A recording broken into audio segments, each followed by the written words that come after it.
கவலை இருக்கும் பொழுது நீங்கள் இனம் புரியாத ஒரு கவலை இருக்கின்றீர்கள். அந்த இனம் புரியாத ஒரு துஷ்டமான காலம், துன்ப காலம் உங்களுக்கு நிச்சயமாக உருவாகி கொண்டிருக்கின்றது. அதை அடைவதற்கு முன்பாக இறைவன் கூறுகின்றான், உங்களுடைய மனம் அமைதியடையட்டும் என்று. அந்த அமைதியின் மீது நீங்கள் நிலைப்படுத்திக் கொடுங்கள் உங்களை. இது ஒரு கஷ்டமும் இல்லை. உங்களுடைய அறிவை உங்களுக்கு காரணியாக ஆக்கிக் கொள்ளுங்கள், சிறப்பாக ஆக்கிக் கொள்ளுங்கள். உங்களுடைய உணர்வை மகுடமாக ஆக்கிக் கொள்ளுங்கள். இவ்வளவுதான் அந்த வாழ்க்கை. அறிவை நம்ப வேண்டாம். கண்கள், காது, மூக்கு, வாய், தோல் இவைதான் அறிவை. இவை அறிவிப்பதுதான் அறிவு உங்களுக்கு.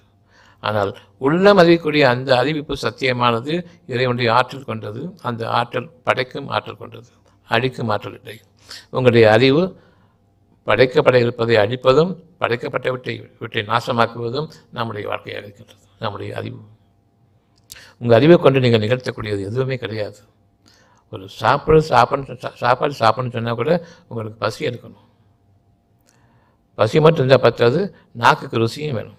அந்த நாக்கும் லைவாக இருக்கணும். அந்த நாக்குக்கு ருசி வேணும்னு சொன்னால் மூக்கு திறந்துருக்கணும். மூக்கு வாசனை இல்லாமல் நாக்கு ருசி கிடையாது. இவையெல்லாம் நீங்கள் படைப்பவர்களா?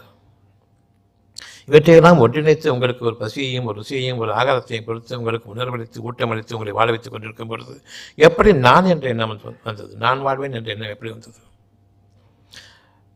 உங்களுக்கு கவலை இருப்பது ஒன்று போதுமே நீங்கள் வாழவில்லை என்பதற்கு. யாராவது கவலையோடு வாழ விரும்புவார்களா?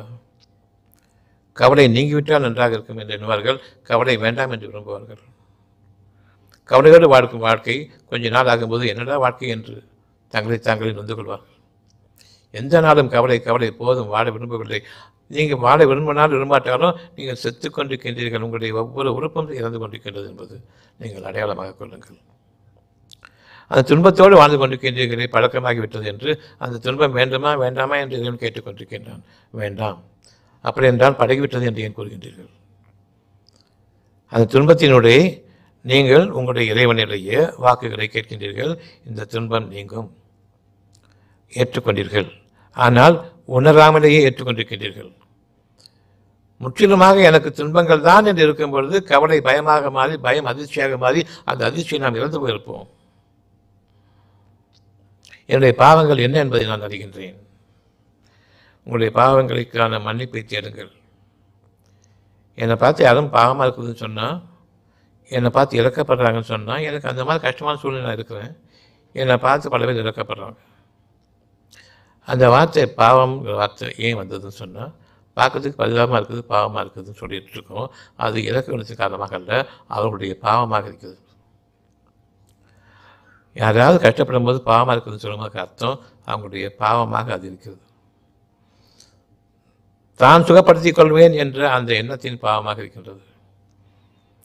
இறை உணர்வோடு நான் கலந்திருக்கின்றேன் என்பதை மறந்து நான் பாதுகாத்துக் கொள்வேன், டாக்டர்கள் பாதுகாப்பார்கள், அரசாங்கம் பாதுகாக்கும், கடன்காரர்கள் என்னை பாதுகாத்துக் கொள்வார்கள், அவர்கள் உங்களை அடிப்பார்கள் என்று தெரிந்த பிறகும் கடன் கொடுப்பவர்கள் என்னை பாதுகாத்துக் கொள்வார்கள் என்ற வறுமையிலிருந்து. நிச்சயமாக பெரும்பாலும் மதி இழந்த நிலையில் நாம் இறைவனுடைய வாக்குகளையும் கேட்கின்றோம். சுகமாகட்டும், உங்களுடைய பொருளாதாரம் குறைகள் நீங்கட்டும், உங்களுடைய சுகாதாரத்தினுடைய சுமைகள் நீங்கட்டும், எல்லாமே கூறப்பட்டு கொண்டிருக்கின்றது. நான் மதி இழந்த நிலையில் கேட்டுக்கொண்டிருக்கின்றேன். மதி இழந்த நிலையில் கேட்பதன் காரணமாக அதை நான் அங்கீகரித்துக் கொள்கின்றேன், எதிர்க்கவில்லை. கொஞ்சம் மதி வந்துட்டால் எதிர்க்க ஆரம்பிக்கிறேன். அந்த நிலைக்கு கொண்டு வந்து உங்களுக்கு இறைவன் அறிவிக்கின்றான் சுகமாகுங்கள் என்று. அதனையும் நான் கேட்டுக்கொள்கின்றேன்.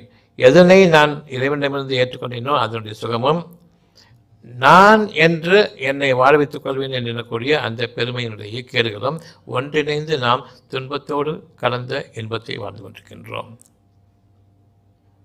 இவ்வளவு கஷ்டங்களிலும் வாழ்ந்து கொண்டிருப்பதற்கான காரணம், துன்பமும் இன்பமும் சமமாகாது.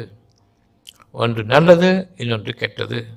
கெட்டது தானே அழியும், நன்மைகள் தானே அது தடை தோங்கும். நன்மை சிறிதளவு வந்தாலும் மழை போன்ற கேடுகளை நீக்கிவிடும். இதனை நம்ப வேண்டும். அதில் தான் வாழ்ந்து கொண்டிருக்கின்றோம் என்று. எவ்வளவு துன்பங்கள் உங்களுக்கு இருக்கின்றன, அவ்வளவையும் நீக்கி கொண்டிருப்பது ஒரு சிறிதளவு நீங்கள் அந்த உணர்வை ஏற்றுக்கொண்டிருக்கின்றீர்கள். நமக்கு நல்ல காலம் பிறக்கும் என்று, நமக்கு ஒரு நேரம் உண்டு என்று, நமக்கும் விடியும் என்று எங்கோ ஒரு மொழியில் எண்ணிக்கொண்டிருக்கின்றீர்கள். இன்னும் அதை எதிர்க்கவில்லை. அதனையும் உங்களுடைய அறிவை கொண்டு எதிர்க்கும் பொழுது உங்களுடைய காலம் முடியும். எது தொலைவிலாக்கப்பட்டிருக்கின்றதோ அது நெருங்கிவிடும். நெருங்க வேண்டியது நெருங்கிவிட்டது. இப்பொழுது அப்படித்தான் வாழ்ந்து கொண்டிருக்கின்றோம். பல சமயங்களில் பெரும் துயரங்கள் ஆகிவிடுகின்றோம். அந்த நேரத்தில் இறைவன் அறிவிக்கின்றான் சுகமாகுங்கள் என்று, அதனை மேற்கின்றோம்.